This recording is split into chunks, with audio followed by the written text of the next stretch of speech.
everybody, and welcome back to the Chilluminati podcast, episode 261. As always, I'm one of your hosts, Mike Martin, today joined by the Betty and Barney Rubble of LA. Oh, Jesse what? Alex. I thought you were going to say Betty and Barney Hill of LA. Same. No, I think I've done that one. I think I did Betty and Barney Hill. So who's we all know like Betty. Betty's in charge. I'm Betty just because I'm the sexier of the two of us. I'm also literally the guy who's like, hey, Fred, like, that's my whole, like, I won't talk on this show for like 8 minutes and then I'll be like, what do you think that guy's favorite McDonald's food is? You know, like, I feel like that's very true to like my spirit in the way that I am the Deadpool of the show. Unfortunately, I'm Why also unfortunately? Because you like Blackguard Boltigan, so your tastes are off? Because Deadpool is obnoxious. That's what's like, we like him, you know, we can like him, but we can all admit he's obnoxious. And like, you know, like it's the same thing with this. It's like, look, Jesse's hotter than me. He's got the legs, he's got the bod. And what do I fit got? well in a dress. What can I say? What do I got? Yeah. Are you gonna wear one at Alex's wedding in a couple weeks? No, because I don't want to upstage the bride. Fair enough. And I'm very grateful that you're not going to do that. I know. I Thanks, was bud. worried. Yeah, I'm very grateful. Yeah. So that's going to be great. Patreon.com/ChilluminatiPod is a website that you can go to. I don't even know how we got from Betty and Barney Rubble to here, but we did it. Here's the thing. Albert Fish hollowed my soul out. Oh my God. I have something to say about that. I must stress, I'm so glad we've moved on from torture porn to just torture, because it's really, I was not a fan of any of that. The Alex Fish series showed me who in our audience grew up with unrestricted access to the internet when they were younger and who did not. Just to be clear, his name is Albert Fish, not Alex Fish. That's my name. I am not this guy. That's not what's going on here. But you do love that sweet, sweet Nutter Butter. Like, it's a really great type of cookie. And I like them. And they taste good on vanilla ice cream. Mm-hmm. And that's all I'm going to say about it. It's just a good cookie. Sure. That's it. Yeah. That's it. But you know, at the risk of saying a pun, I'm still reeling from those Albert Fish episodes. Something I didn't say, and I kind of want to fill in now, is before Albert Fish was killed, one of his quotes was when he learned he was being killed by... Whoa, time out. We were free of this, and you're like, hold on, let me say some actually wacky shit that Albert Fish said. I've had it in my head for 2 days. He just simply said, oh, what a thrill it would be to be killed by the electric chair. So he was very excited. That's his famous quote. That's like his like... Yeah, that's like his Tumblr. That's his Tumblr quote. Oh, what a thrill it would be to be killed by the electric chair. All right, now I'm done with Albert Fish. There's a couple tiers on this Patreon, and the one is this the first? Are we? This is the first. This is the official. We're live. You can see me now. The trolls have finally won. The lunatics, not worth it, to be honest. The lunatics are running the asylum now.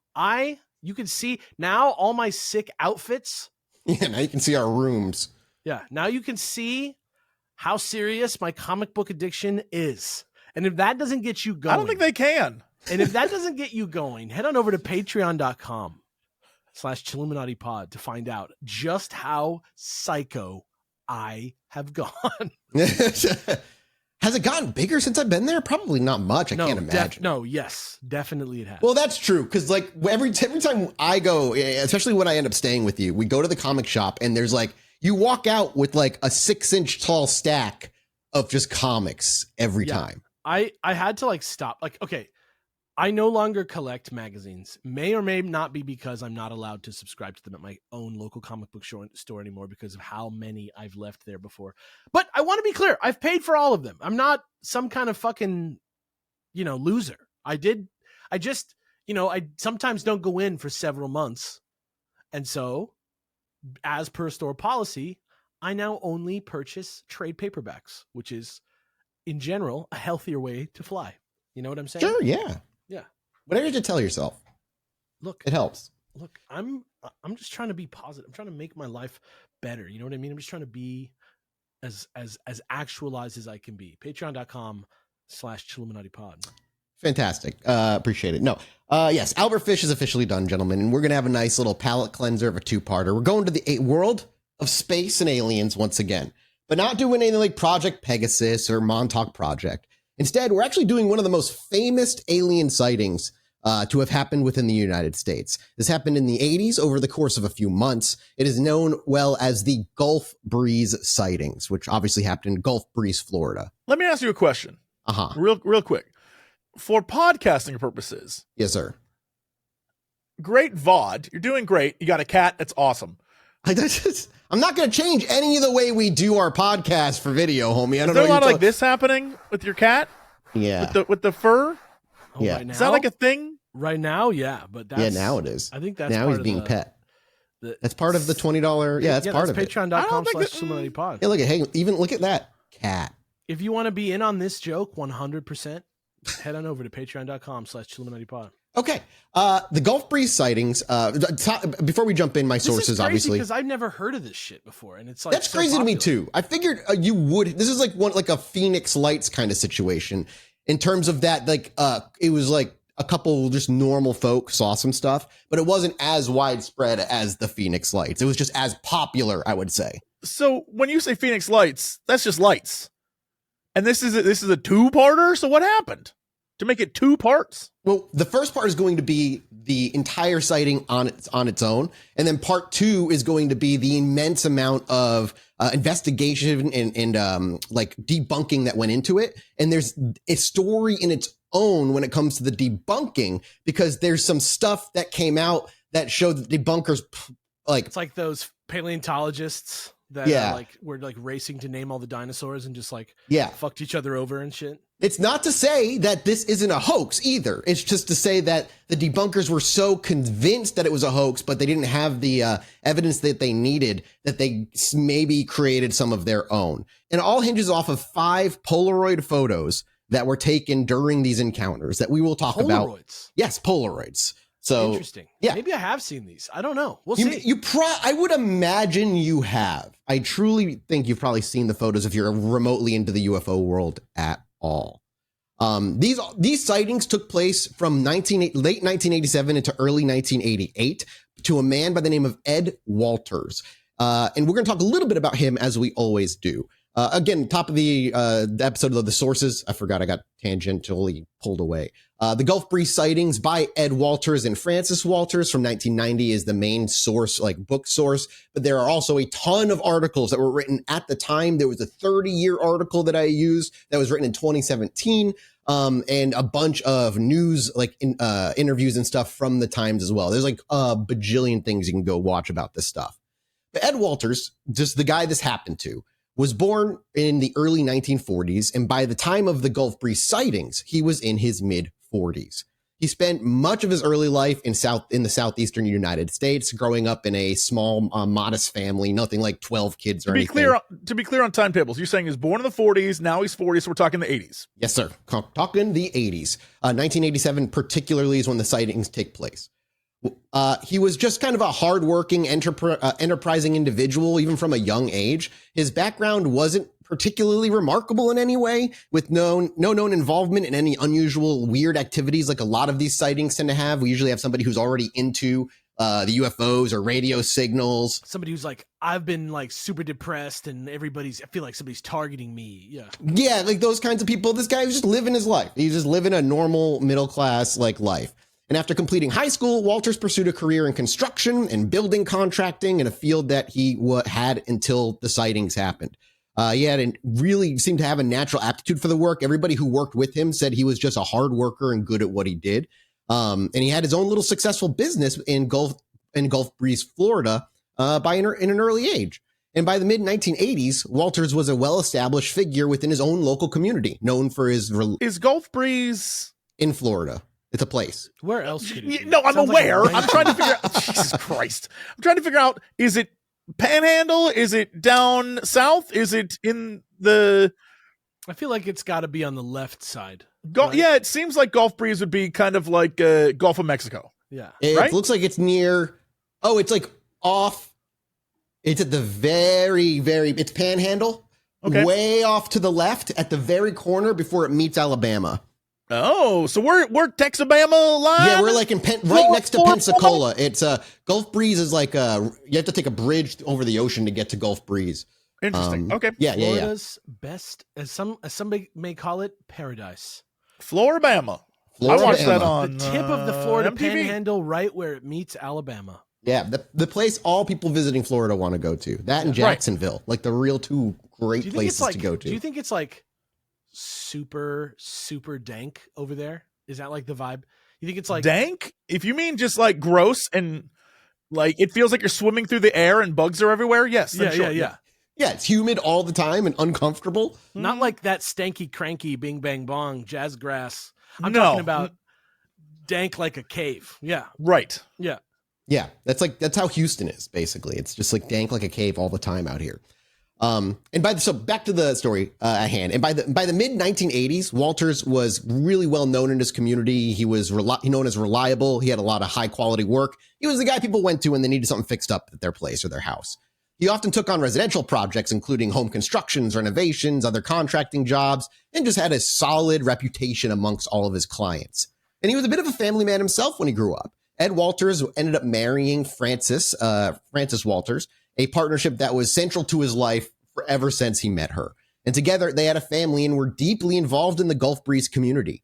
The couple lived in a comfortable middle-class home in a quiet little neighborhood, and Ed specifically helped design and build. Like, he helped design the neighborhood, and he, was living in it. Their home was like pen and paper? Yeah, because in the 1980s, man, this is when the economy is like booming still. Yeah, but it's still Florida.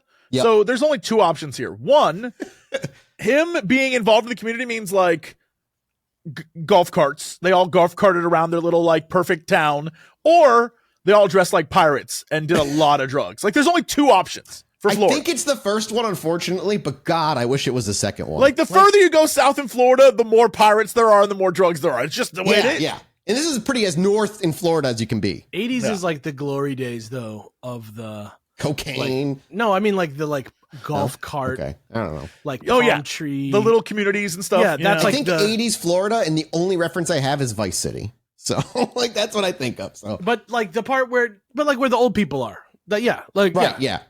So definitely more golf cart driving around, that kind of style. And the Walters family was not particularly known for being involved in the whole family itself nobody in it was involved in like the weird shit. Nobody was looking into like UFOs. They were just living their life. Sure. Yeah. Sure. Wink. He was also known as a devoted husband, a good father, actively participated in his kids' lives and the local school and community events. So like he was around. And before the sightings, Ed Walters had a solid reputation as a dependable, honest man. He was viewed as hardworking, successful businessman who was well-liked by his neighbors, his clients, no known incidents or controversies in his past that would suggest a tendency towards fabrication either, or seeking attention. He didn't really have a criminal past. He wasn't like a ne'er-do-well. In fact, many of the people who knew him described Walters as somewhat private and reserved, not the type of person who sought out the limelight. In his professional life, Ed Walters was considered meticulous and detail-oriented. His work as a contractor required precision and reliability, and qualities that were also reflected in his personal life. He was seen as a man of just integrity. How does a contractor end up designing an entire neighborhood? That's blowing my mind. Dude, I'm telling you, this is one of those like towns that they built when we're talking 87. This is the rise of suburbs. This is going to be little tiny bullshit towns where now we look at it and we're like, why did we build it this way? What the hell Seriously. were we thinking? I'm going to send you a picture of where Gulf Breeze is so you can like see it. Like this is the very tip. Like Gulf Breeze is small as hell. Oh shit. Okay. So this is like that part of like Vice City where you like unlock it like later in the game where you can go. That's like a little bit less, city buildings, a little bit more big backyards kind of vibes. I mean, just looking at it, the whole thing looks like one of those planned communities that is designed to be destroyed in a hurricane. You want to know how I know it? Here's How Pensacola dare you insult his work? Pensacola Dog Beach West. That's how I know. That's how you know it's a small ass fucking and area. across the fucking Pensacola Bay, fucking Bayview Dog Beach. Thank you so much to today's sponsor, ZocDoc. Listen, we all get it. I get it at least. Being an adult, kind of hard sometimes. Kind of difficult. Like you can eat ice cream at any time for dinner, breakfast, but then you have stomach problems that you didn't have for the first 20 years of your life. And then you can go to you can go to bed anytime you want, and then you have to wake up and your body just refuses for some reason. Look, being an adult is difficult, right? So let's make one thing not difficult: finding the right doctor for you. Healthcare should be easy and something that you don't stress about anymore.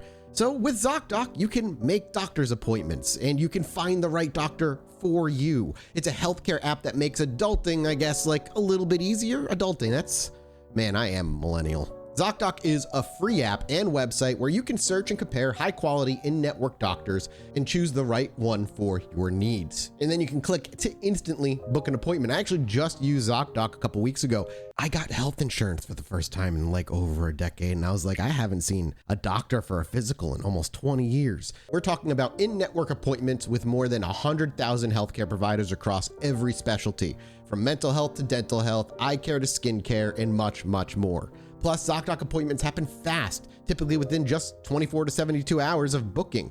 You can even score same-day appointments with some. So stop putting off those doctor appointments and go to ZocDoc.com/chill to find and instantly book a top-rated doctor today. That's ZocDoc.com/chill. ZocDoc.com/chill. I can see It's a 3 tiny dog place, dude. beaches. Like, I've never been to obviously Gulf Breeze or this other place, but from what I've heard, it reminds like Staten Island. Aren't they similar? Like, kind of detached from the state. You have to like go out and over like water to get there, and it's kind of I mean, if you mean like geologically, sure. Or yeah, but geographically, pre-planned and everything. I've never been to Staten Island, so I have no idea if it's like the same vibe at all. But I don't think it's like visually or texturally the same vibe, but like philosophically, I think it's the same vibe. Also, I don't want to harp on this picture that no one can see forever, but what in the hell is Fast Eddie's Fun Center in Pensacola, Florida? good question. What in the hell That is sounds that? like it's a Fast Eddie's Fun Center. That sounds like someplace I would go to get like my kidney removed without my knowledge. Oh man, it's like, okay, here they've got an actual fucking website. Fast Eddie's Funcenter.com. Here you go, boys. This is worth me stopping this episode just to talk about this. They got go-karts, they got mini golf, they got arcades, they got batting cages. Guys, this is how we save America right here. No, this is trash. So here's the thing. I realize now. That's rude. This is like a website from 1999 and it's like preserved. Well, I'm looking at the current modern day, and I got to let you know, this is everything's wrong with America. So Wow. half of the area is poorly planned housing with like a bunch of weird roads and people with huge backyards and shit. And then the other half, it's like, yo, I live in Gulf Breeze. Man, I can't wait to go take my golf cart out and go to Fast Eddie's. some of the amazing restaurants located on my little tiny island. Chick-fil-A, Dunkin' Donuts, Baskin and Robbins. They have If you McDonald's. live, I'm sorry, if you're a listener from Gulf Breeze, I apologize for Jesse's ranting. No, this is trash. You got What do trash you think, food the town's going to rise up against him? the town, the one person in town that might. They're they're going to probably fucking do in Pensacola, Florida, fucking ban it from fucking schools. there. Firehouse Subs, Walmart. This is the most like this. And again, this is peak 1987 America. They were like, yeah, it's everything people want. I see nothing of like mom and pop Wendy's, Crumble, Pizza, Panera Bread. There's nothing here that screams like I want to live on an island and like be in paradise. There's no culture. Yeah. There was never. Yeah, there was zero never, like, culture. That's there's- exactly what it is. That's what I'm saying. Zero There's culture. no like shanty town that built up around, where like people came long ago. It was just some fucking guys in the 80s who were like, here, by the dog beach and the other dog beach. Yeah, no, and that's exactly what it isn't like he's some visionary. He's probably just like a dude with money who was like, I'm not let's saying all at build all. like shitty houses in the hurricane So zone. we're just trying to set the scene. You see what I'm saying? This is the 80s, okay? Climate change was only just kind of getting Let bad. me just tell you, the 80s ruined a lot of shit for a lot of people. The So 80s was a pretty rough one for the US of A, I must say. yeah, So I guess shitting on Gulf Breeze is what our stance here at Chilluminati is. Fuck I'm Gulf looking. Breeze. Look, I am looking at modern day Gulf Breeze, and there is no reason to visit or go there at all. I'm Like, sure I there's stand it lots is of behind the you people there. there. flyover portion. You're one of my of best Florida. friends, so I gotta stand by you. I have There's no choice. lots of people there that I'm sure are great. I'm sure they agree with us. Meanwhile, Pensacola has Peg Leg Pete's Oyster Bar. Okay, That you're telling shit me slaps. Fast Eddie and Peg Leg Pete are both in Pensacola, Florida? Yeah, Pensacola is where I feel like Gulf Breeze was probably swampland they threw dirt into. There's and were you know what? There's a size of city where being in the big city is better than being in the suburbs. I just didn't look into the foundation of Gulf Breeze for the episode, so I just don't have answers as to how Pensacola just has a place called Crabs, and everything there's red. Pensacola slaps. Pensacola's one bridge away. How are you gonna Gulf Breeze? You suck. Gulf Breeze. I'm gonna say you want to go get some crabs, boys? They have the Sneaky Tiki Bar in Pensacola slaps. Pensacola's got everything. We like it. Are we gonna have a live show in Pensacola and shit on Gulf Breeze the whole time? They got a Land Shark Bar and Grill. It was settled by the British in the 18th century. Town Point, live oaks from the Gulf were used for shipbuilding. There was a dry dock, large road development in the 30s, a wooden swing bridge in the 30s. It's all just building shit. And then in the 60s, it was incorporated because of a bridge. And then obviously this map, this thing we're about to talk about is the thing that put them on the map according to their own Wikipedia page. I mean, it really is. There wasn't much going on there at the time, so you could say this is the definitive history of Gulf Breeze, Florida, right? It might be. It might be the definitive. Now, to be clear, before we continue, just looking at the map, before Mathis tells us all of these like amazing things about UFOs and shit, I must stress directly across is a giant airfield. Like directly across the water is a massive airfield. Like, you know, hey, we'll worry about it maybe next episode with the okay. airfield and shit. All right? I'm just looking at this giant airfield like, oh, that's interesting. Don't worry about it. Not right now. And the other part about like him is like he had no books on UFOs. He didn't like have any VHS movies on UFOs or any of that stuff. In fact, his hobbies are what like you expect a contractor to do. He liked to fish. He liked to work with his hands, woodworking, that kind of shit. That's like what he did with his free time. Time out. I'm wrong. There isn't an airfield across from it. There are two massive airfields. One to the north, one to the west. I'm scared to look to the east because I feel like there's just going to be another one there. And there is. They're actually... And don't worry about it right now. We're not worried about the airfields. All right, I won't. I'm not worried about them at all. I'm excited that they're there, and it makes me happy to know that they're there.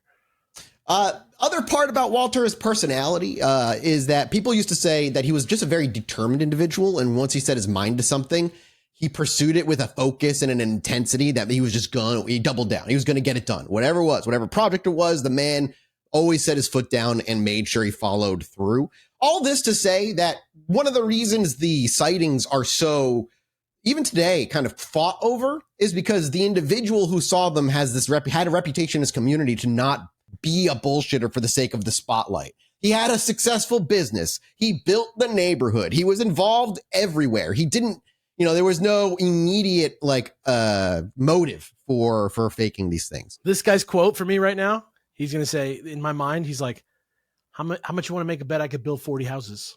In the years leading up to 1987 and the encounter that happened, Ed Walter's life was stable and predictable. His business was doing well. His family life was settled, and he was just generally content with his place in the world, at least it seemed. And there were no signs of dramatic upheaval that ended up occurring. There was no tumult or any combativeness within his family that seemed to be leaking out anywhere. The Gulf Breeze sightings would not only disrupt his personal life, but also thrust him into the national spotlight. And it challenged everything and everyone around him and what they they believed to know of the world. Really? Now, we're looking. It rocked his beliefs. It rocked his entire life. That's his what entire life that's fucking what I changed. always think about more than anything with these types of shit. Like destroys their life. Ghosts, monsters, aliens, anything that is inexplicable. You, the person, reasonable, rational person, you see it, incontrovertible evidence. What do you do? How do you go back to work? You know what I mean? Yeah. And so I've done this mental game in my head so many times as well. Of well, if it happened, how would I tell people without them thinking that I'm just doing it for money and whatnot, because the best way you can get your voice out there is by going to places that'll take you and like talk to people. But those people already believe you anyway. And the people who won't believe you are never going to believe you for the most part. Yeah, it's weird. Like, which is why I was going to say, I think it's important when we do these kinds of episodes, we talk about the history of who these people are up to the point where this stuff happens. To just have context. Cool, some of these people their hometown is. Are into weird shit like from day one, and are mega into UFOs from day one. So the night that it happened is November 11th, 1987. And it was just a regular autumn evening in Gulf Breeze, Florida, which I imagine means humid and uncomfortable. And the town, located in its little peninsula between Pensacola and the Gulf of Mexico, was a quiet suburban community with a tiny little population. The weather that night was clear, maybe a slight chill in the air as the sun set, and Ed Walters was at home with his wife, Frances, and their kids. The evening was uneventful, and the family was just going about their usual routine.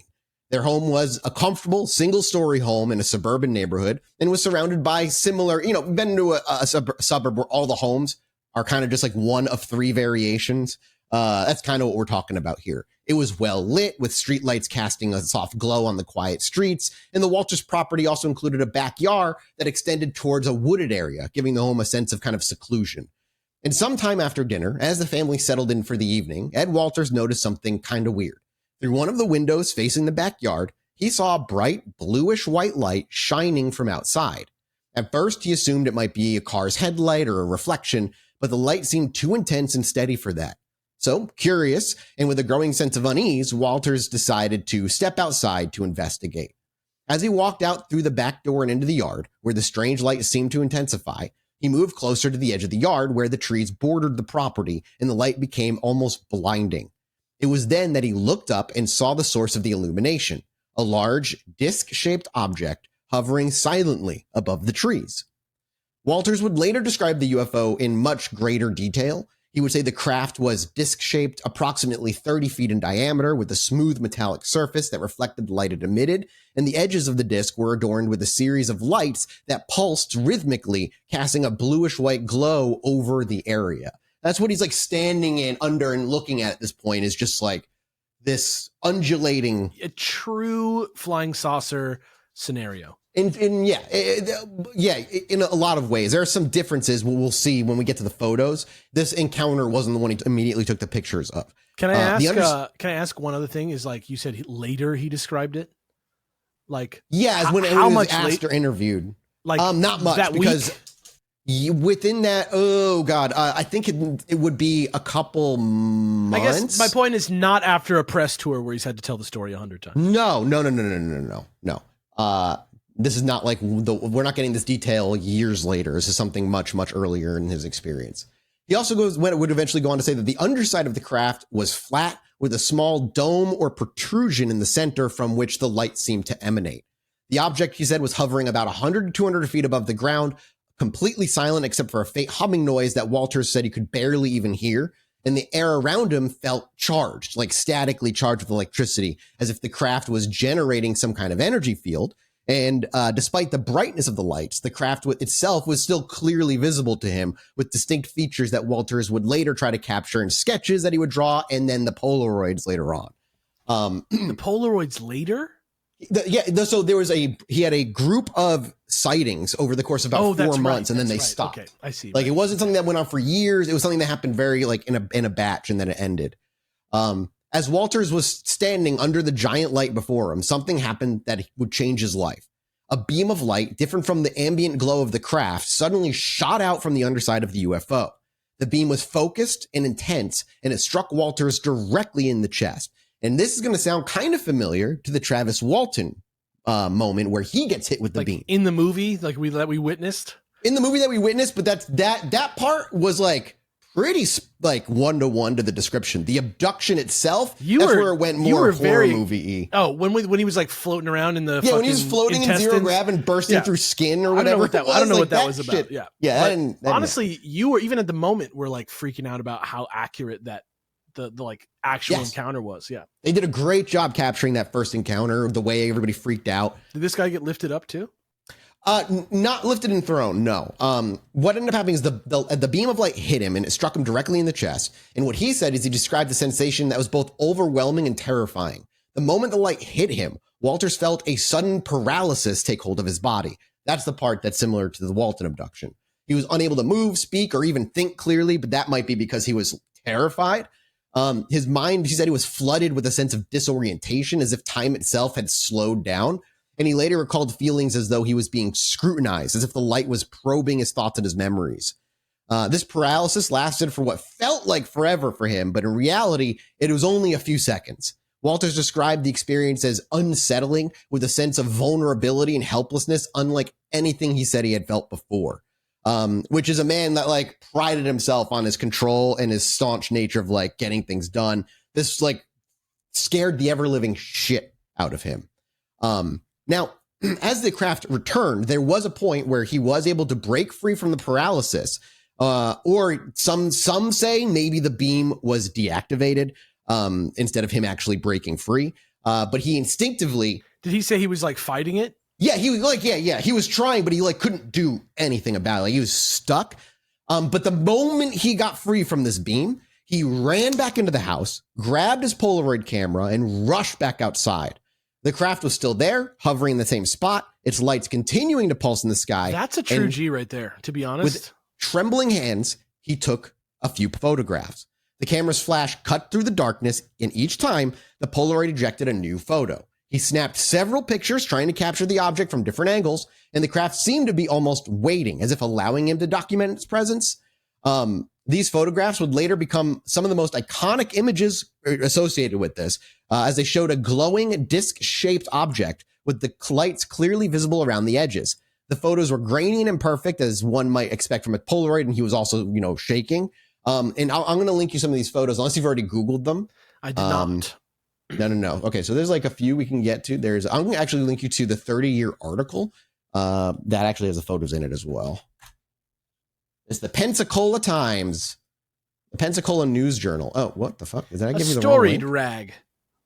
The fuck? Yo, is this one of them? Oh, wow. Oh, here we go. Here, this is better. This is just a Reddit. This is the Reddit post I was using for the photos. So these are the photos, 4 photos.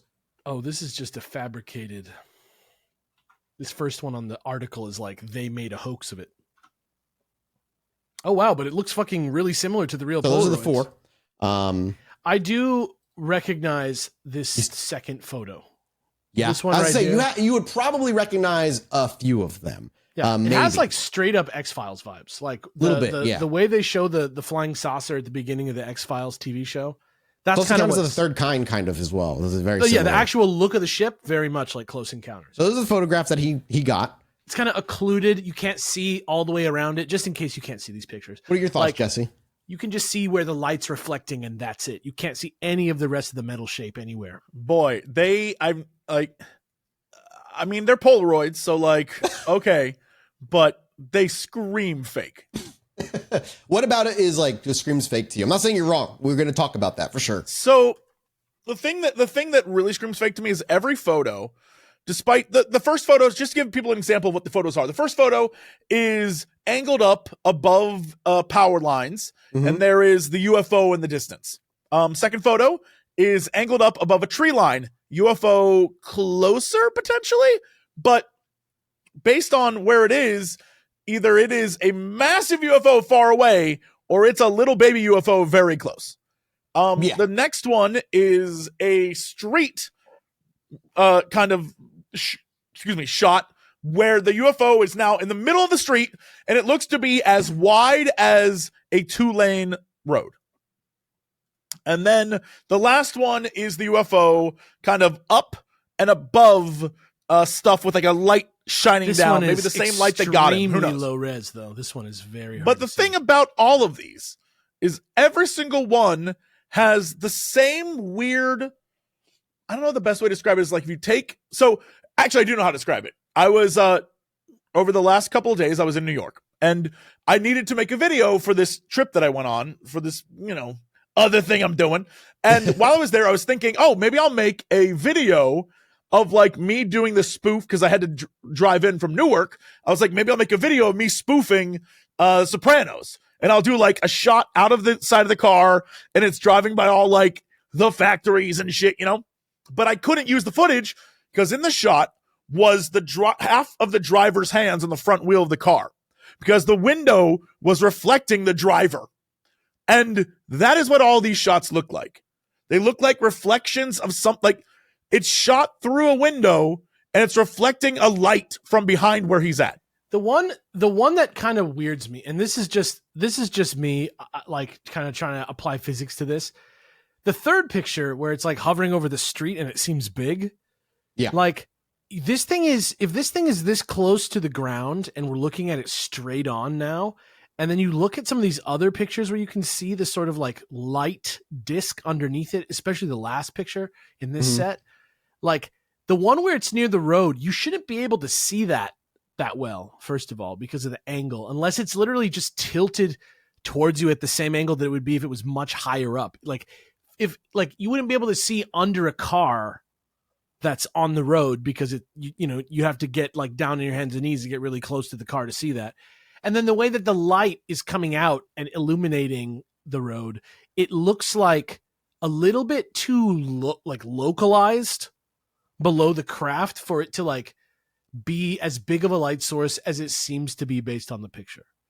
I know that's like super specific, but like that's really the only thing. Like I agree with Jesse about the like kind of blurry quality of the images, but like I'm like any of these other ones, if a scientist showed this to me and told me it was real, I would be like, that seems like possible. But this third one to me is the one that feels like a bad composition. You boys have good eyes, and I appreciate both of your insights because one of the, and we'll talk about it too. Again, we have two parts to go over this kind of thing, but Jesse, you describing the reflection is pretty much dead on. And so what debunkers believe this to be, and we'll talk about it in that. Like for clarity's sake, the second photo is the least reflective looking photo, but they all have the same quality of like, it's not just the UFO, but everything else around it has kind of the filter of I'm taking a photo through a window vibe. So similar to when I said the debunkers almost like so fully believed that it was fake that they planted evidence to just say it was debunked.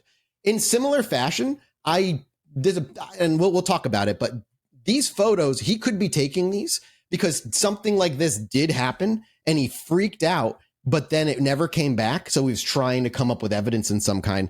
So what you might be looking at here is a reflection of a ceiling fan without the blades visible because they're either moving or it couldn't look. And now with that in mind, does that click a little bit more to you when you look at these photos? Do you see what I mean? Like this might be the reflection of a ceiling fan from the glass that he's taking the photo through. Like photos 1, 2, and 4, sure. But three photo is weird. 3 is like a weird angle for, yep. Unless, I mean, sure. And that's where, again, people are like, well, maybe one of them is real and the other ones he just tried to replicate. It looks like a piece of like dishware. It looks like something, because the way it's shiny, like that one, I think it's the second photo, the like really blue one, right?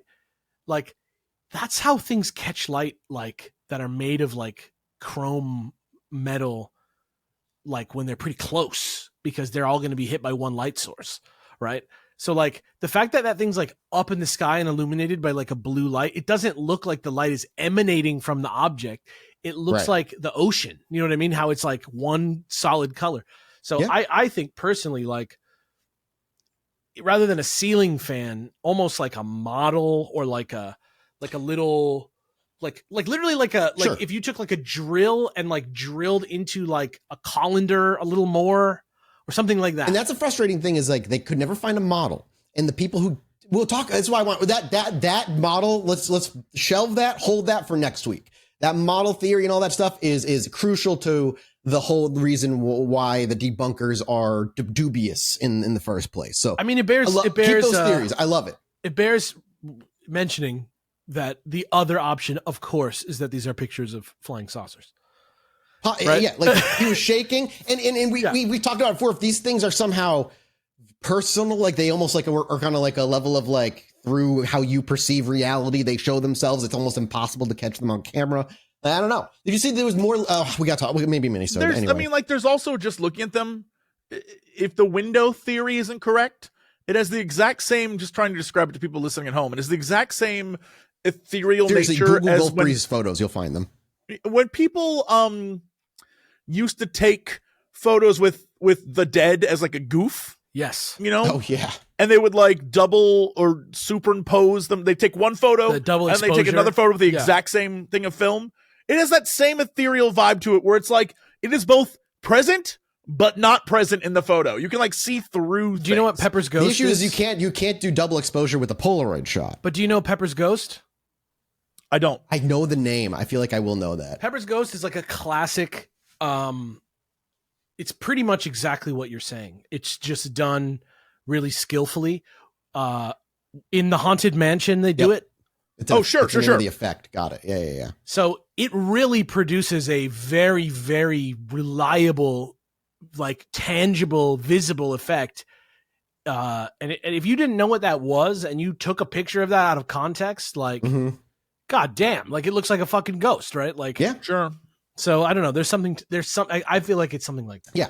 Well, he ended up taking those shots regardless. And after taking those photographs, he ended up just standing there, frozen in his backyard, not by a beam, but just by awe, staring at this thing. Just like it's done. Oh shit. Then, as suddenly as it had appeared, the UFO began to move. It ascended slowly at first, then accelerated rapidly, shooting off into the night sky with an incredible speed. And within moments, it was gone, leaving behind only the faint hum that quickly faded into the silence. And Walters was just left standing alone in his yard, his heart racing and his mind reeling. He felt a mixture of fear and confusion, but awe. What did he just witness? He didn't know if it was real. Was his mind playing tricks on him? But he knew one thing for certain: something extraordinary just happened, and he had photographs to prove it. He walked back inside after finally getting he said his legs felt really weak and like he couldn't move for a minute, and it just like he had to just kind of get his composure before he was able to walk back into his house. And he said through all of that, he went to his wife, Frances, who was waiting for him, having heard him run outside. And Walters tried to explain what just happened, but the words came out in a rush. It was jumbled and incoherent. He just showed her the photographs, and then together they kind of just stared at the images, trying to make sense of what he said he saw.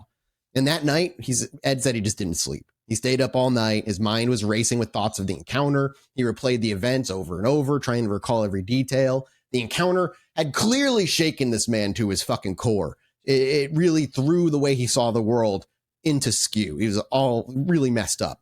In the days that followed the encounter, Walters was just consumed by the experience. He found himself constantly looking up at the sky, half expecting the craft to return, half hoping it would return. This I completely empathize with. This is human. This is true. Yeah, if this happened to me, I would be like, you wouldn't hear from me for days. I'd probably just be outside all day, all night. Well, just me waiting. and Jesse personally would probably hear from you quite a bit. Yes. Yes, you the True. only people who hear from me would be the two of you. The world We get as a like whole. 800 text messages in a row. He'd be like, It'd "Oh my be god, like 2 oh my a.m. god, and we'd be like, what? am I seeing this? Am I high? Is this real? What is this? Look at this. It would be Zoom in. true. What do you think I this need to is? cross-reference. I can't trust my own high brain. Tweet this." He also said he began to feel a growing sense of responsibility, like he'd captured something extraordinary and he needed to share it with the world to let everybody know, which I can also get. Like, if you truly saw this, you would want to share this. You'd be like, look, somebody else. You need to understand what I just saw. And that's when you sound the craziest. So after a bunch of deliberation, Walters decided to go public with the story. He contacted the Gulf Breeze Sentinel, the local newspaper, and arranged to meet with a local reporter. And when he showed the photographs and recounted his experience, the reporter was initially skeptical, but the images were compelling enough to warrant further investigation. So like, this is just a week or two after, like it happened very quickly after to get his interview. That's one of the benefits of Polaroids. Yeah. And on November 17th, 1987, literally 6 days later, the Gulf Breeze Sentinel published Walter's story along with several of the photographs. The article quickly gained attention, not just in Gulf Breeze, but it kind of spread quickly across the entire fucking country, which was, I imagine, surprising. UFOs. But there's a lot more to it, right? There's a little bit more like there was something about this story that made it a little bit more remarkable, right? Like that it spread. Yeah, and this is obviously before any debunking has happened. So just like all you're getting is like the story and the photographs with the story as context. So yeah, of course. And there's if you're not corroboration, thinking right? skeptically, it's literally like, oh wow, yes, he must be telling the truth. But there's also corroboration, right? Yeah, his wife also will have seen, because that was just the first encounter. He had a few encounters that we'll get to over the course of a few months. So they all weren't just right away. This is just after the first one. This is just after the first one. See, okay. Yep. I thought this is just after all of them broke in a week. If we take, because the point for this episode is to take it from his point of view, to just assume what he's selling is telling the truth.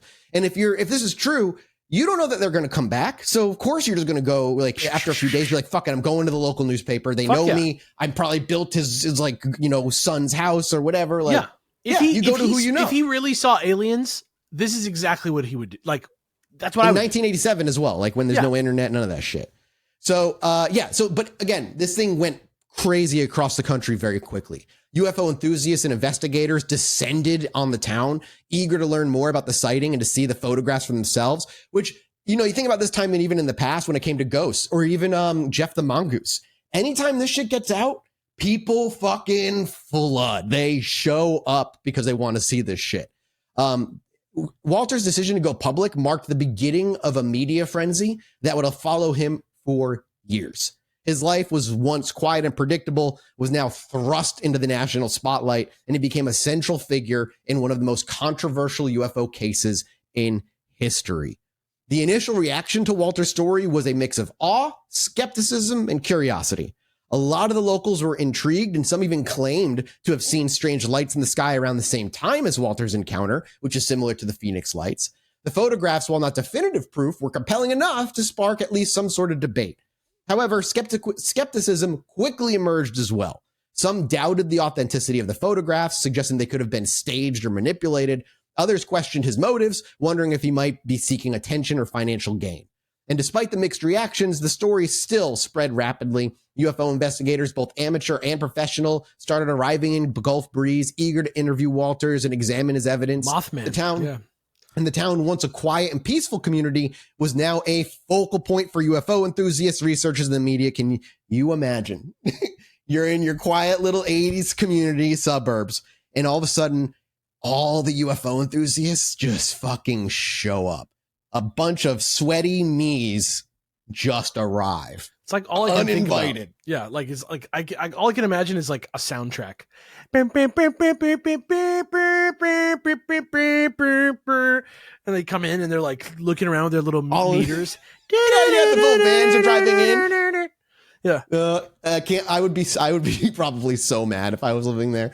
But if it was me, I'd be excited. In the days that followed November 11th, 1997, Ed Walters found himself in a heightened state of awareness. The experience had left him shaken, but curious, and he began to notice every small detail around him, almost paranoid-like.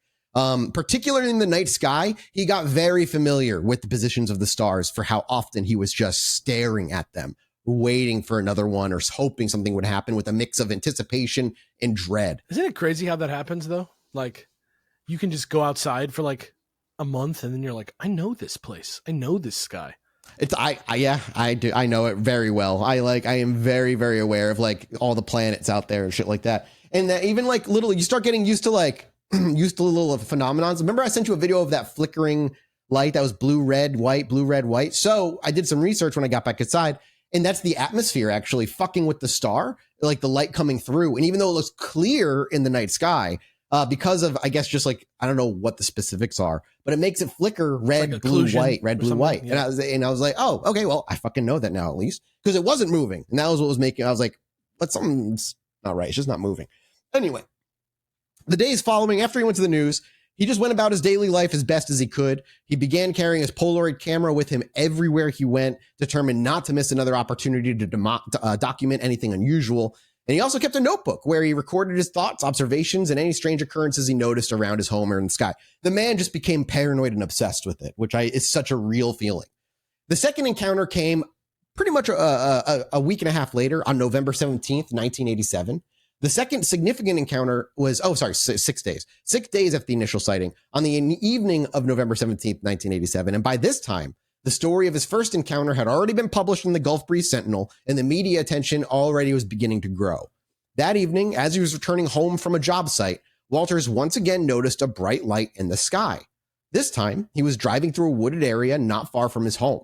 The light appeared suddenly, hovering over the trees to his right.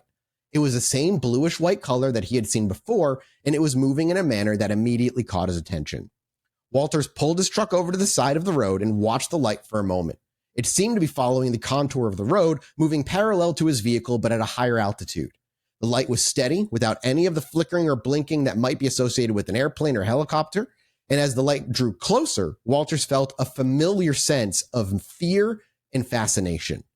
He quickly grabbed his Polaroid camera from the passenger seat and stepped out the truck. The craft was now clearly visible, a disc-shaped object similar to the one that he had seen on November 11th, and it hovered silently, its lights casting eerie shadows on the trees below.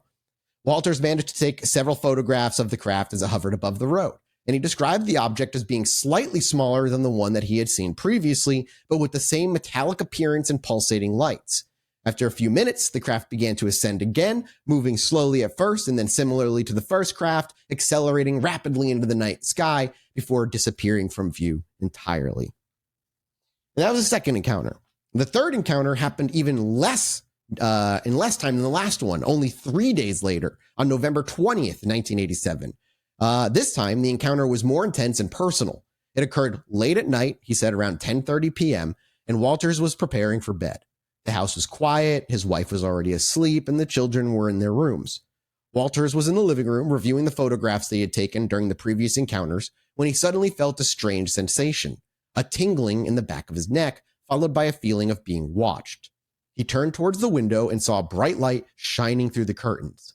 The light was so intense that it illuminated the entire room. Wait, so he was literally looking at the pictures? The man became obsessed. Yeah. Okay, so he was like, wait, but then the alien stopped by to be like, I hope you got a good shot. They were like really upset that like, he better got my good side, Glorknock. Well, it's just interesting. Like, if we're talking about maybe there is some sort of like way that the alien can monitor his thoughts, right? The fact that he was looking at the actual pictures of the ship when the ship showed up is kind of interesting. I don't know. Yeah, I agree. It is weird. So without thinking, he grabbed his camera and rushed to the window. Hell yeah. As he pulled back the curtains, he saw the now familiar disc-shaped craft hovering just above his backyard, even closer than before. The craft was nearly the same size as the one in the earlier encounters, with the same pulsating lights around its perimeter. However, this time, the craft was emitting a low humming noise that reverberated through the entire house, which I've never experienced an earthquake, but I live near an airport, and if it's a low-flying plane, you can definitely feel a little bit of a vibration. I imagine it's kind of like that. But there's been so many happening lately over here that, like, while you're here, you might just get one. I don't know what's going on. There's been a lot of earthquakes. I will die in an earthquake. I'm convinced of this. We had one that shook my entire apartment for like a full minute. I just sat there watching TV like, cable better not go out. You're so Californian. Oh my God. I'm convinced that Earth will open. I'll get sucked in and be like, what's happening? Oh no. Meanwhile, your phone's just blowing up with texts from me about aliens that are not actually there, but I'm like waiting for them to arrive. He grabbed it, he took some photos, and Walters described the humming noise, as unsettling, but almost hypnotic. It seemed to vibrate through his entire body, making it difficult for him to focus. Despite the noise, he managed to take several more photographs through the window, capturing the craft as it hovered just above the ground. He then rushed outside, hoping to get a clearer view and more photographs. But as Walters stepped into the backyard, he was struck by just the sheer size of this one. It was larger than it had appeared from the inside of the house, filling much of the space above the backyard. The light from the craft bathed the area in an otherworldly glow, casting long shadows and creating an almost dreamlike atmosphere. What are we talking about in size here? He doesn't really describe so the first one was, what do you say, like 200 feet in like diameter or whatever. So I don't know, maybe something like that. I don't know. He doesn't really describe the size. Cause that's another, cause if it's the same ship, right? It was just, it's just weird that one shot of it over the road, a road's like 25 feet wide. He claims the second one he saw was smaller than the first one. So it's not a guarantee that this is the same one. Is that a different ship? They're supposed to be, they all look identical. They're just a little smaller, a little bigger. That's literally the only difference he ever points out, is that they're just slightly seemingly different shaped in size. Noted. But they all look the goddamn same. Noted, sir. Noted, my guy. They're all, so it's not some sort of prefab alien ship. They're all bespoke alien vessels. Noted Gulf Breeze. No, noted, Gilf. Same exact craft, just bigger and smaller, depending. Yeah, okay. That's what he describes it as. And yeah, I mean, I wish I could tell you. I wish I knew. Look, I'm here. I got it. Yeah. I accept this man's story. For now, it's true. So then, he steps outside. Then, without warning, the craft emitted the same beam of light that had paralyzed him during the first encounter. This time, however, the beam was not directed at Walters, but at the ground in front of him. The beam created a circle of light on the grass, which began to smolder and burn slightly. Walters later described this as one of the most terrifying moments of his life, as he realized the beam could potentially cause harm. What if it wasn't a spaceship and it was just a big ass magnifying glass? Oh, we're just used really by tiny. who? Yeah, like exactly, bro. That's why you got to open that third eye, bro. Yeah, fuck. Galactus's magnifying glass, bro. Get with it. Despite how afraid he was, he says, he still tried taking pictures of the craft. And after a few minutes, the beam retracted and the craft began to ascend just as it had before. Walters watched as it rose into the sky, disappearing into the night as the previous two had, and the entire encounter lasted less than 10 minutes, but it left him shaken and once again just deeply disturbed. 10 minutes is a long fucking time. It is a long time. Like most encounters that I forever. know about take like, unless you're like driving on the freeway and you barely see it for most of it, I'm talking 2-3 minutes max on most things that people experience, right?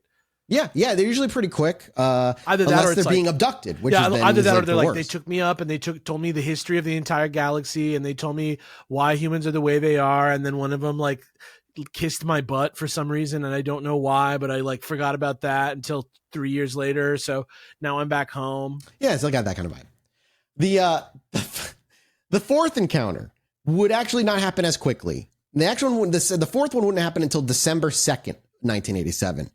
This was the fourth major encounter and perhaps the most dramatic one of all of them.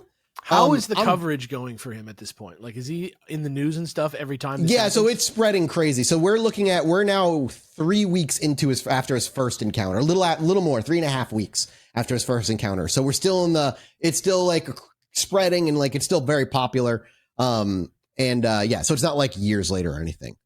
On this night, Walters had an experience that would solidify his belief that the UFOs were not only real, but potentially dangerous. He says it was a cold, clear night, and Walters was driving home from a late meeting with a client. The roads were empty, and the town was quiet as he made his way through the familiar streets of Gulf Breeze. As he approached the outskirts of town near a large open field, he once again noticed a bright light in the sky. This time, the light was directed ahead of him, hovering above the field. It was stationary at first, but as he got closer, it began to move slowly, descending towards the ground. Walters felt a sense of dread wash over him as he realized that the craft was about to land. He pulled his truck to the side of the road and watched as the disc-shaped craft settled onto the ground in the middle of the field. The lights on the craft dimmed slightly, but it remained clearly visible, its metallic surface reflecting the moonlight in the clear sky. Walters described the craft as being slightly larger than the ones that he'd seen before, with a more pronounced dome on top. Despite his fear, Walters felt compelled to approach the craft. He grabbed his camera and began walking towards the field, keeping his distance but trying to get as close as possible. As he got nearer, he noticed movement around the base of the craft. There were small figures, humanoid in shape, moving around the perimeter of the object. Walters described these figures as being about 4 to 5 feet tall, with large heads, slender bodies, who moved quickly and fluidly, almost as though they were gliding rather than walking. Their skin appeared to be grayish in color, and they had large, dark eyes that seemed to glow slightly in the dim light. Walters immediately recognized them as resembling the classic gray alien that had been reported in other UFO encounters at this point. He watched in stunned silence as the beings moved around the craft, seemingly inspecting it or perhaps performing like some kind of task on it. Are they naked, did you say? He assumed they're naked. Yeah, like they're not wearing any. They like outfits look or like anything. South Park. They're just like fucking. They literally gray look like dudes? your typical grays. Yep, that's exactly what they look like. At one point, one of the figures turned towards him, and for a brief moment, their eyes met. Dude. Walters felt a sudden wave of emotion, fear, curiosity, and then something he couldn't quite identify, perhaps a sense of connection or recognition. And realizing the danger he might be in, Walters quickly took several photographs before retreating back to his truck. As he did, the beings re-entered the craft, the lights on the object began to brighten, The craft lifted off the ground, rising slowly at first, then accelerated rapidly as it shot into the sky. And Walter sat in his truck, shaking, his heart pounding in his chest. He had just witnessed something even more extraordinary than any other things he's seen so far. Seeing those beings, seeing the creatures, fucking like rocked him. It changes. It makes it even more like the mystery deepens if you see the people. Because I imagine there's a point, if again taking it as true, if you are seeing these, maybe you're rationalizing it that there is, maybe it's military stuff, maybe it's secret tech, maybe it's something that they're just like trying or whatever. Then you see this thing land and like, here come the fucking gray aliens out the fucking ship. Why do they sound like that? What do they sound like to you? To me, they're like, Jesse, we're in your brain. Hope you're doing good, homie. Like, hey, man. They're very, they're uplifting. Good. Hey. Oh, man. Hey. You're doing so good. Do you want to go get tacos? Yeah, I heard that Earth's fried chicken is really good. That's not the feeling he got. No, that's not. He felt like he would. He said it fucking terrified him for some reason. But the feeling was connection. The feeling was alien, mysterious connection. He said, "Yeah, it was like a weed. They locked eyes, and it's a weird vibe to me that so as we go through this and we talk about aliens, we've been doing it for, I'm going to say honestly, far too long. So many aliens, way too many. 6 years. A thing that occurs frequently is someone will either lock eyes or experience a moment of connection or whatever. And depending on the storyteller, it's either the most terrifying moment of their life or they've been transcended to a place of peace. And then I feel like, just because, I'm not over here believing in all the different types of aliens, but I feel like different types of aliens were created to make it make sense. You know what I mean? Like, rather than be like, some of these people might be lying, it's like, no, actually, there's different types. There's some grays who are good grays, and some grays who are bad grays, but then there's the whites, but then there's the tall whites. But there's also the bird people, and there's also the reptile people, and there's also the bug people, right? And I feel like it was all done just to like, so everyone can be at the table. We all have our D&D characters. We're all here. It's multiverse. It's the UFOCU. The UFOCU. It's phenomenal. On the other end of things, we want to go in the more wackadoo area is like, if these things are shaping themselves in the way that our kind of public consciousness understands them at the time, that's why they seem to shift, is like they're grays because that's what's popular. But before that, it was flying wooden boats in the sky. Some people see weird green monkey dudes. men. Yeah, some people see mantises. Yeah, or mantises, which is still seen every once in a while. Yeah, exactly. It's hard to know. But after the December 2nd encounter, Walters became even more meticulous in documenting his experiences. He continued to carry his camera with him, but then he started making sure he had his notebook on him at all times as well. And he also began to reach out to others in the community who had also started reporting similar sightings. Remember, he said other people seemed to see lights in the sky the nights that they were happening as well. He wanted to compare notes, gather more evidence, build a case that would convince even the most skeptical observers. And this is where I get the idea that if these photos are faked, part of me believes he did something happened to him that fucked him up. And he was so desperate for people to believe him, he started just making evidence. You know what I mean? But didn't he say that he showed Polaroids immediately? Yes, he says he did. He says he did, yes. Now, are any of the photos you showed us those Polaroids? The one on the, let me get to the fucking photo again. The second photo is supposedly from the very first night, happening above his house, right above the tree lines in his home. I believe the third photo is the one where he pulled his truck over and the thing was hovering around and he took a shot. This is not the field one. I don't know what the fourth one's from that we were looking at, or the first one. The first one might be when he was driving and he took a shot. Like, remember at night when he was driving in the quiet area, the second one. So if you look up, you can find his drawings online. There's you can find everything on there. My question is, what about the other pics? They're out there. You can go look at them. Those are just the four that I grabbed as a good example of what they look like. Yeah. Hang on. I can there's other ones if I can grab to head to the right website, but fuck it. I gotta keep moving. I gotta keep moving. Go look it up. Here's another one. Right. No, see, that's like a 3D rendering. I don't know now there's also AI pictures mixed into this shit. Yeah. So tight. And this one here is so clearly Thank you, AI. Okay. Anyway, you can go look it up. I mean, they're there. I'll try to get links to them for the show as well. Yeah, I'll keep looking. If I find one, I'll drop it. Yeah, keep looking. You can find his drawings and stuff out there too. So he started carrying his notebook with him all the damn time. And he wanted to just, like I said, if he's looking for other people to compare notes, Walters really began to experience an even bigger growing sense of paranoia. He felt as though he was being watched, not just by UFOs, but by other entities, talking about like governmental entities or organizations instead interested in his encounters and just kind of spying on him. He installed extra locks on all of his doors, kept a close eye on his surroundings, and became increasingly cautious in his interactions with others, becoming more and more withdrawn. Despite these fears, Walters remained determined to share his story. He continued to work on a book that would be released in, he continued to work with the Gulf Breeze Sentinel. And then in 1989, he began working on a book that would be released in 1990, documenting his experience. The media coverage only intensified, and soon his story was being picked up by national news outlets, UFO investigators, and researchers across the country. These subsequent encounters, each more intense and dramatic than the last one, reinforced Walter's belief that he was dealing with something far beyond human understanding. He was no longer just an ordinary man living in a small town. He was now at the center of a phenomenon that was capturing the attention of people around the world. And by mid-December of 1987, Ed Walters had already deeply immersed himself in the phenomenon that had overtaken his life. Within a month, the man's life went from normal construction worker to obsessed UFO person.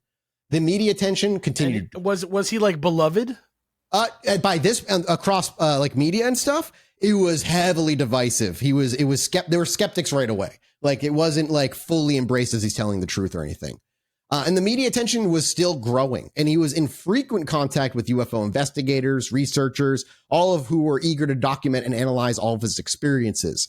And despite the increasing scrutiny, Walters continued to try to live his day-to-day life, albeit with a heightened sense of paranoia. On a chilly evening in mid-December, Walters reported yet another encounter with the mysterious craft that had been haunting him. This sighting occurred in his own backyard again, not far from where the initial encounters had taken place.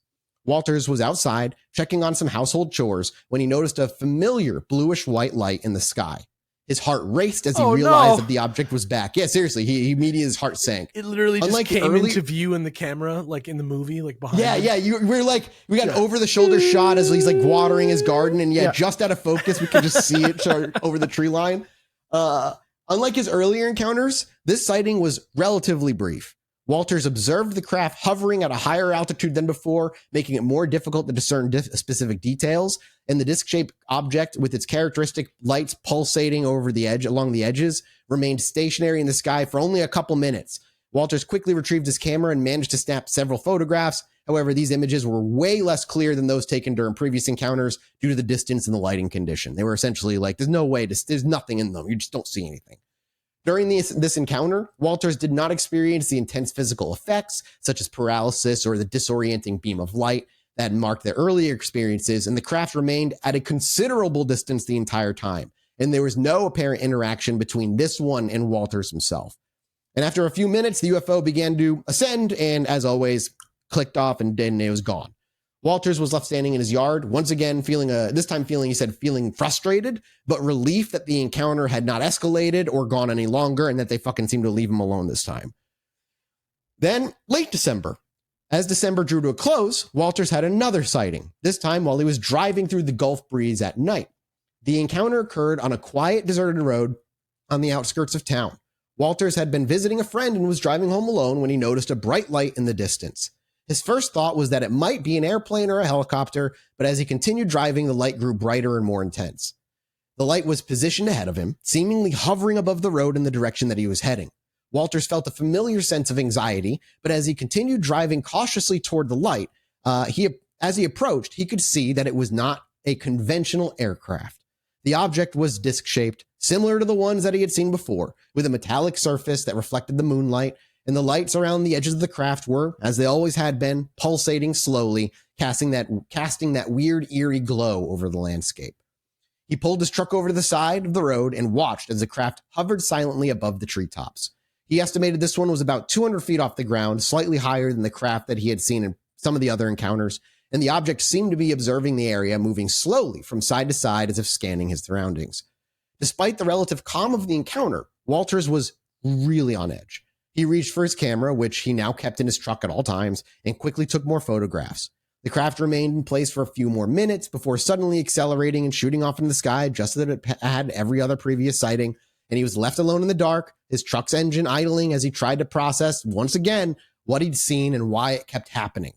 This encounter, while less intense than some of the earlier ones, still reinforced the belief in him that something extraordinary was happening in Gulf Breeze and that the craft's behavior was consistent with the previous sightings, and it made him feel increasingly certain that these objects were just not human in origin.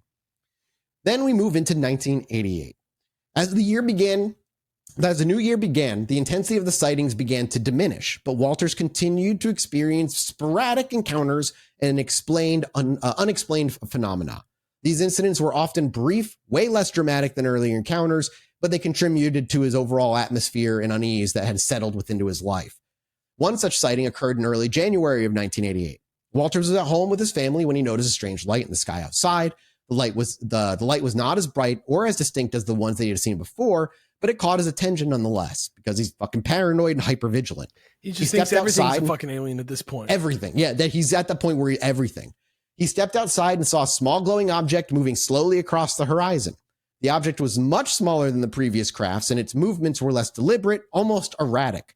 Walters watched the light for several minutes, trying to determine if it was related to the UFOs that he had encountered earlier, and the object did not exhibit the same behavior as the previous craft. In a lot of ways, this thing is exhibiting like a lot of more common UFO encounters even today happen, where they see a light that almost looks like a star, and it just starts moving zigzag in ways that it shouldn't, like breaking the laws of physics. We see, a lot of Air Force people see. That's the Grush.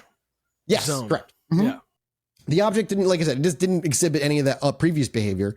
It didn't hover. It didn't emit beams of light or produce any noticeable sound. Instead, it just kind of moved across the sky before it just randomly disappeared behind some clouds. This sight left Walters more confused than anything.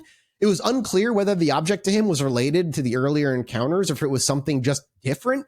He didn't manage to capture any photographs of this one, as the light was way too distant and faint. Despite its ambiguity, the incident added to the growing sense of mystery surrounding his life at this point. He also began to notice around this time other strange occurrences around his home. Electrical appliances will malfunction without explanation, lights would flicker, and there were strange noises in the middle of the night. These phenomena, while not directly linked to the UFO sightings, also contributed to his growing paranoia. And this is where I go, I'm of two minds. One, we hear about the UFO flap and like paranormal events that tend to occur. If we go way back to Skinwalker Ranch, fucking Bigfoot coming out of the dimensional door in the sky, like weird shit like that. But at the same time, if he's truly as paranoid and he's losing sleep and he's not, doing well mentally, you can start like hallucinating and shit. I mean, even being overtired driving, I have hallucinated a couple of things before. If I just tell you, hey, be careful where you're sleeping, that hotel that you're staying in tonight, there was a murder in your room, right? Yeah. That's going to affect you. This guy, that's going to fuck you up. This guy is reckoning with the fact that he's seen the unknown, the unexplainable. Yeah. So everything, like you said, everything is like possible alienated to him. So like, even if it is normal, his brain, and so these weird paranormal things might just be a concoction of that, or it could just be related to a weird UFO flap happening over the Gulf Breeze. It's just fucking, who knows? So the last major encounter that Walters reported occurred in early 1988, and it was one of the most understated of them all. This time, the sighting took place while Walters was on a late night walk near his home. He had taken to walking at night as a way to kind of clear his mind and cope with the stress that the sightings had, but also it also let him stare at the night sky at night. So he'd go out there and just look. On this particular night, the sky was clear and the air, he said, was crisp. And as Walters walked through his neighborhood, he noticed a bright light in the sky far in the distance. Initially, he thought, again, maybe it was a star or a planet, but the light seemed to be moving slowly and deliberately. As he continued to watch, he realized that the object was gradually descending, though it was still really far away. Walter stood in the middle of the quiet street, watching as the light moved across the sky. The object was small and distant, making it difficult to discern any specific details, but the movement was consistent with the behavior of the UFOs that he had seen before. The light moved steadily across the horizon, eventually disappearing behind a line of trees. This final encounter was brief, uneventful compared to all of his other sightings, but it marked the end of a period of weird and mysterious experiences for Walters. After this sighting, the encounters seemed to stop. Walters continued to watch the skies, but the craft and the strange lights never returned. In this last sighting, I don't know how common it was in the 80s, but this sounds like a satellite to me. where you see this smart in the sky and it kind of moves in a deliberate fashion. The fact that he said it was descending is kind of weird. It could be a flare. Could be a flare. Could be an aircraft of like if it's windy, right? Like if it's windy, right, the flare will move and it will also sink. Like at this point, like even in the world where he's believed, like he saw something, I'm almost inclined to say like, even in that world, these last couple are iffy. I agree. You know what I mean? They very much are. They're way more iffy for sure. This sounds like a scared man now more than anything. Yeah, which almost again adds the credence to like his story a little bit that he's like horrified. But again, sorry, Jesse. I mean, you're buying into him being scared. Of course, the timetable is that he is also starting to write a book. Yeah, but I'm buying into him. Yeah, I'm buying into him being true, being real at all. You know what I mean? Okay. Like, right? Yeah. Sure. Yeah. So this ended the sightings, and in the months following these final sightings, Walters found himself reflecting on the experiences he had gone through. The encounters had left him both fascinated and troubled. He had been drawn into a world of weird, unexplained phenomena, but it had come at a cost. The stress of dealing with the sightings, the media attention, the skepticism from others had taken a toll on his emotional well-being and his mental health. Walters continued to document his experiences and work closely with investigators to try and make sense of what had happened. He remained convinced that the objects he had seen were not of this world, and he believed that his encounters were part of something much larger, a phenomenon that was not fully understood. After the initial sightings, we're talking like just the impact we're looking at his own mental health. After all these sightings, Walters found himself increasingly anxious, in a more agitated state, according to others. The close encounters with the UFOs had shaken him, leaving him with a deep sense of unease and paranoia that just lasted. Memories of the encounters, especially the paralyzing beam of light and the sight of the strange craft hovering near his home, haunted him day and night. Walters experienced frequent nightmares, often reliving the encounters in his sleep. These dreams were intense and vivid, leaving him feeling drained and exhausted upon waking up. And he would dream of the UFOs returning, of the beams of light paralyzing him again, and of being taken aboard the craft, though he had no conscious memory of that event ever happening. Which, he's not saying that these dreams are what happened. It's just that his mind is making it worse. And there are stories of abductions at this point in pop culture and media. These dreams contributed to his sense of uncertainty. He wasn't well rested. It contributed to his agitation. During the day, he found it difficult to focus on his work, on his daily activities. It started to wear away at his day-to-day. His mind was constantly preoccupied with the thoughts of what had happened, and he became increasingly obsessed with just watching the skies, looking for any signs of the craft all the time. He began to suffer from bouts of anxiety, particularly at night when he was alone with his thoughts, and the fear of the UFOs might return at any moment, and the uncertainty about what they might do weighed on him constantly. And it must be wild to like gaslight yourself back to having not seen anything. Right. You know what I mean? Yeah, yeah. Like, you saw something and then eventually you just decide, like, because nothing ever came of it, like, And which leads to actually what I wrote here is like, I think a lot of his paranoia, the meticulous note taking, the photos of everything, like looking at every light, again, looking it through his lens, is almost like him trying to take control over a situation that is utterly out of his control.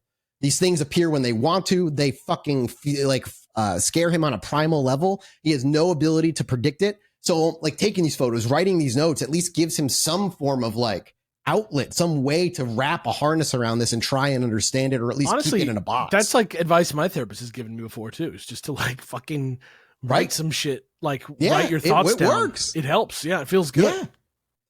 The intense emotional and psychological toll of these sightings also began to strain Walter's personal relationships, especially with his family.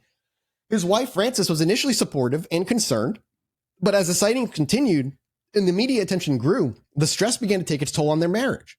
Frances, like Ed, was deeply affected by these events, but she also had to deal with the practical implications of the situation. The constant media presence, the influx of UFO investigators and curious onlookers, the growing skepticism from the community put immense pressure on her. She became increasingly worried about the impact of these events on their kids and their family life as a whole. And then Eb's obsession on top of it with these sightings and his determination to document every fucking detail of his life began to create a rift between the two of them. She felt that the sightings were consuming him, leaving little room for anything else in his life. Ed, on the other hand, felt that he had no fucking choice but to continue his efforts to capture this shit and share what he was experiencing. This difference in perspective led to attention and then arguments as Francis struggled to understand why Ed was so determined to pursue something that seemed to be tearing his entire life apart. Their children were also affected by the situation, of course.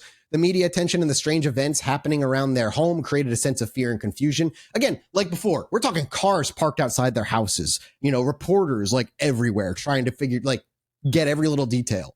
They overheard their parents' conversations and could sense the tension in the home. The kids could recall talking about this, even if they didn't fully understand what was going on at the time. The kids became more withdrawn as well. And that the would ones freak close me out too if my kids started to be affected by shit. Because their family's falling apart in front of their eyes. Exactly. Horrifying. Over what? You know what I mean? Exactly. Like their dad is seemingly going nuts over something that he can't really prove. Before the sightings, Ed had a successful career, building contractor, a nice solid reputation amongst his neighborhood, known for all the good shit. And now only a month and a half. It only took a month and a half and it all fucking is falling apart. Everything is just falling apart.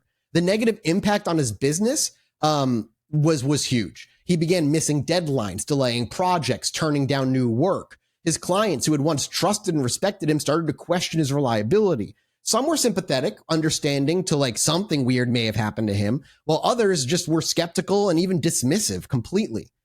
The negative impact on his business was compounded by the growing skepticism in the community as time went on. As the story of the Gulf Breeze sighting spread, some people began to view Walters with suspicion, and they questioned whether he was fabricating the story for attention or financial gain, and the skepticism extended to his professional reputation. Potential clients became wary of hiring someone who was at the center of a nationwide giant fucking debate about UFOs, and Walter's business suffered as a result. The steady stream of work that had once kept him busy began to dry up, and he found himself struggling to maintain the level of income and stability that he enjoyed before the sightings happened. The financial strain added to the stress that he was already experiencing, further exacerbating the difficulties in his personal life. As Walter's story continued to kind of grow, he found himself thrust into the spotlight in a way that he had never anticipated when he told his little local newspaper about what had happened. Reporters from across the country descended like vultures. Happen? It's crazy to think about that things just went out on the line and people would just go check them out. Yeah. I mean, but think about it, even today, we go back to 2017 when those videos leaked, it caught fire. You're absolutely right. Spread. Yeah, It's always happens with UFOs because people are curious, and there's never been a solid enough explanation for every single sighting. So people are eager for something. So the reporters, just like vultures, descended into Gulf Breeze, eager to interview Walter, see his photographs, go into his backyard, check out his house, every little bit of the detail they could possibly get they wanted. The once quiet town became a hub of activity with news vans parked on the streets, journalists knocking on the Walters door at all hours. The constant media presence became overwhelming, adding to the already high levels of stress and anxiety the Walters were experiencing.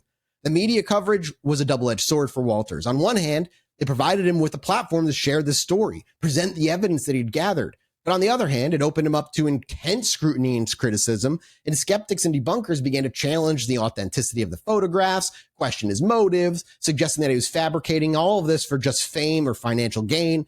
And the public scrutiny that took a toll on Walters. He was not used to being in the spotlight and found the constant attention exhausting. The pressure to prove the authenticity of experiences was immense, and he felt a growing sense of isolation as he struggled to maintain his credibility amongst his decaying family that was happening in his own home. The Gulf Breeze community was initially supportive of Walters in the beginning, with many locals that were intrigued by the story and eager to learn more. However, as the sightings continued and the media attention grew, the community's reaction began to shift because their fucking town had just been overtaken by the news. While some residents remained supportive, others grew increasingly frustrated, angry, and skeptical, uncomfortable with the attention that the sightings were bringing into town. Gulf Breeze was a small, close-knit community before all of this, and the sudden influx of media, weird UFO nerds like me, and curious onlookers disrupted the town's quiet, suburban atmosphere, and sub-residents began to resent the intrusion and the way it was changing their town's reputation.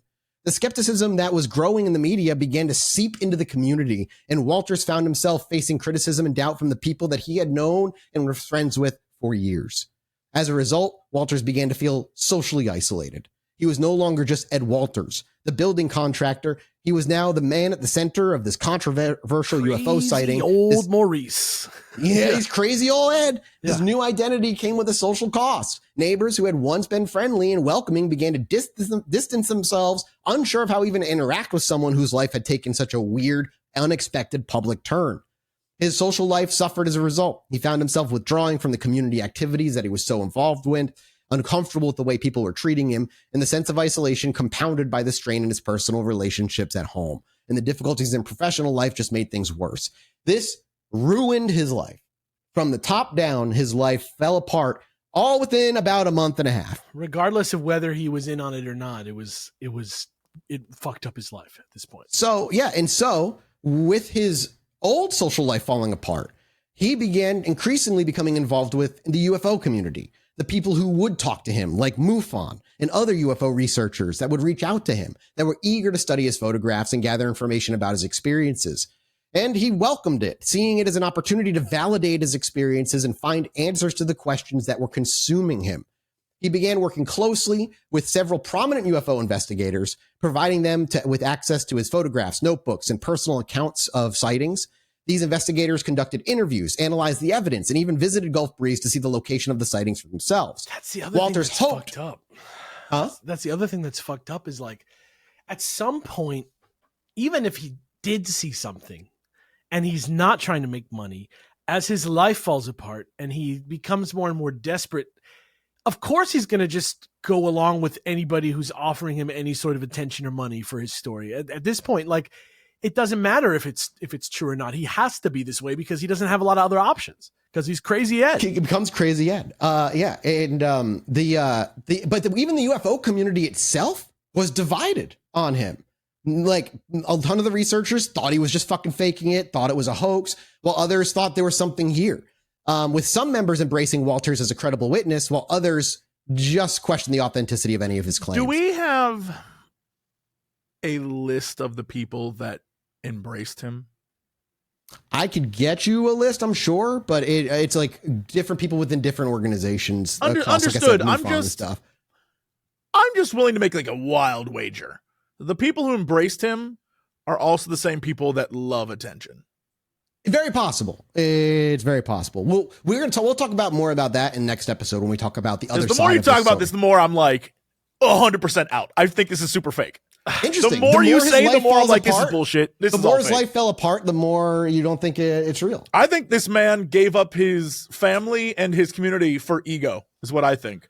I think this dude straight up like saw that he could be famous because it was spicy around the country, and he literally wanted fame more than he wanted attention, more than he wanted everything else, and it fell apart. Initially, he sent in his photographs under a fake name, but he did eventually put his name to the photographs, and it did take off. If he was concerned, he would have kept it under a fake name. Maybe. It's hard. What do you think, Alex? I'm curious. Do you feel similar?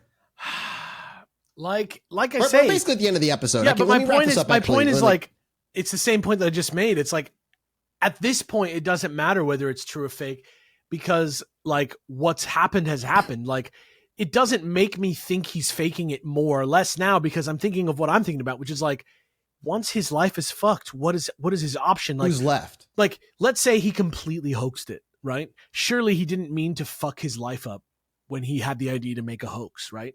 Like, surely he thought it was going to bring him something, right? Like fame or money or, you know, whatever he wanted. But once it didn't happen, once that didn't occur for him, now he's just fucked. So everything after that point, whenever that point is, like if the book comes out and it doesn't hit or whatever, and he's just it didn't blow up, it didn't get a move. It's like it didn't. That's what I mean. He's still just like a destitute guy whose family hates him now or whatever. Right. But you are the inherent like fault here is that he's still human, and yes, saying I lied is like a massive, like, people do not do that. Double down. Like, people who create continent spanning mysteries do not say, guys, I lied to you all. I just wanted attention. Like, they don't do that. It just does not happen. It's very possible the initial plan was just to maybe be a little bit more famous within Gulf Breeze or smaller, and then when it went national, he panicked and he had to start making shit up. It could have just been possible. a thing for fun. It could have been he thought he saw something, and then he just who knows. But I fundamentally believe that like his whole family ditching and leaving and all that stuff. To me, it sounds like when people get a little culty, and the family just over it. They're like, "Look, dude, just give it up, stop." He's like, I've crafted a UFO. I'm taking UFO photos. You know, like, and they're like, oh my God. Yeah. Dude, what the fuck? And then they have to be like, oh, we didn't know anything about this, or they're gonna like go down as like accomplices in the story forever. Right. So it's better to walk away. Yeah. And be like, we're out. It's like the truth of like what's the mashed potatoes movie? Close Encounters, right? It's like, his family. Yeah. The truth is that doing it when there's no aliens is going to be the thing that fucks your family up. You know what I mean? I mean, like, because immediately when you do that, you're like, it's like functionally, it's probably like not much better than being on like the sex offender registry for somebody to like Google you and find out that you like are like a 10-year, 15-year UFO witness, and that you have like a book and multiple like news stories about you, and nobody believes you. Like that's probably instant kryptonite for like any job, right? Yeah. I think you guys are gonna like that because we'll get there next episode. But the story is like it gets weirder, and like the bunker side thing, like it's weird. Regardless of if it was a hoax or not, like the long-term effects of this event, like it changed his life one way or another. Whether he meant it to change it the way it did or not, it fucked up his whole life. It transformed him from just this ordinary family man to just this UFO crazy dude from his little town. It should be a Coen Brothers movie is what it should be. It should be like a fucking Fargo movie. Yeah. Over time, the intense media attention began to fade, but the impact on his life remained. He continued to be involved in the UFO community, attending conferences, giving interviews, sharing his experiences with others who would report similar encounters. You know, the typical thing people do after everything goes wrong and they have only these people to turn to. He also published the book, The Gulf Breeze Sightings, in 1990, where he documented his experiences in detail and offered his perspective on the events that had changed his life. However, the legacy of the Gulf Breeze Sightings is like a really mixed one, obviously. Even to this day, people debate each other over whether it was real or not. Some people believe that he was telling his story entirely, completely true. Others believe he was entirely lying. And then there are people like me who might sit in the middle somewhere. Regardless, though, this is where the majority and the major sightings within Ed Walters ends, and where the story of how his life at this point ends. He did get a divorce from his wife in 1992. And we're going to talk more about that next week, however, when we go into more details on the other side of things, the debunking side of things, the skepticism side of things.